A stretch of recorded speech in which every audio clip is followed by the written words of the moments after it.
और उसके ऊपर जब हम चर्चा करने बैठते हैं और कई बार जब अध्यक्ष महोदय भी जल्दबाजी करते हैं, तब मुझे लगा कि इस विषयों पे, इन बिलों पे तो गहन चर्चा होनी चाहिए।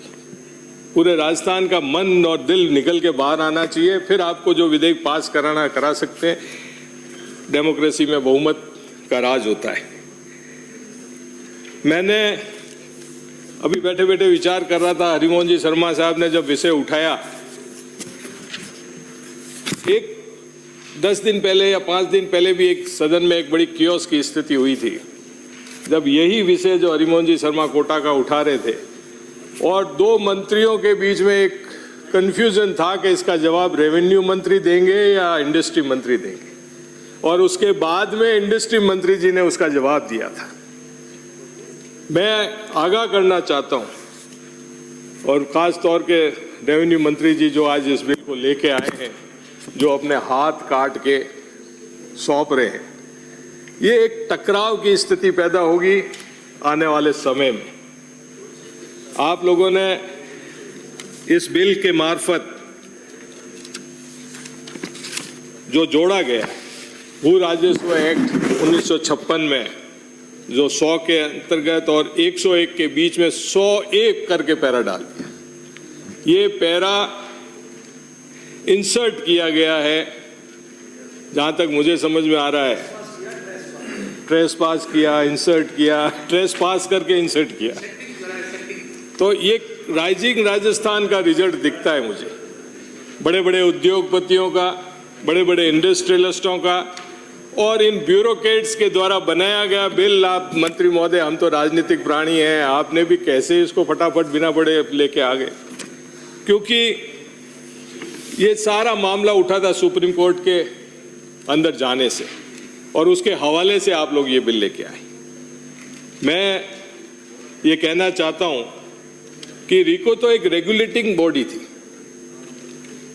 उसका काम था इंडस्ट्रीज को रेगुलेट करना, उसको चलाना, और आपने उसको अब अलॉटमेंट के अंदर डाल दिया। रेवेन्यू के काम को ट्रेस पास, जैसे अभी गर्ग साहब कह रहे थे, वो कर लिया। आगे क्या परिस्थितियां पैदा होगी इससे? जो पहले अलॉटमेंट हो चुके रेवेन्यू विभाग द्वारा अन्य कार्यों के लिए, वहां अगर रिको अलॉट करने जाएगी, क्या स्थिति होगी? ये आप लोगों को विचार करना चाहिए था। इसलिए मैं कह रहा था कि इसको एट लेंथ अपने को विश्लेषण करना चाहिए। अब उक्त विधेयक में यदि कोई विवाद की स्थिति बनती तो कौन सा न्यायालय सुनेगा? उस विवाद को सक्षम कौन सा होगा? रिको को देते थे तो रिको को तो ट्रिब्यूनल सुनता था, और रेवेन्यू को आपके राजस्व अधिकारी सुनते थे। अब टकराव की स्थिति पैदा होगी इसके बीच में, ये आपको देखने का विषय है।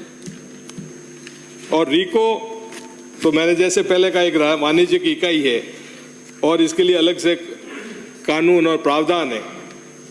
इस रिको को इस अधिनियम में समाहित करने से इस कानून की महत्ता को समाप्त करने का प्रयास किया जा रहा है, जो कतई उचित नहीं है। इस विधेयक की परिभाषा खंड भी अपने आप में कंफ्यूज है।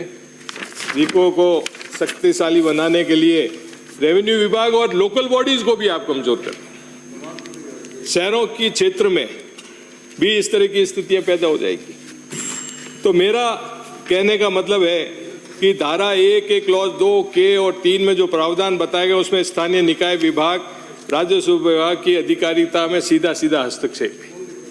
और रिको अगर इतना ही अच्छा काम कर रही होगी, कुछ शहरों को छोड़ दें आप, पूरे राजस्थान में हमने देखी है रिको के नाम पे जमीनें अलॉट हुई पड़ी है, और वहां अभी कोई भी डेवलपमेंट नहीं हुआ है। तो उससे आप क्या उम्मीद रखते हैं? मेरा तो आपसे अनुरोध है कि इस बिल के ऊपर पुनर्विचार किया जाए और अच्छी तरह चर्चा करके इस तरह से बिल लाया जाए ताकि लोगों को फायदा हो, किसानों को भी जमीन बिना वजह। अब इसमें अलॉटमेंट के समय पूर्व में अलॉट की हुई जमीन रिको किसको अलॉट करेगी वापस, ये सारी चीजें देखने लायक होगी।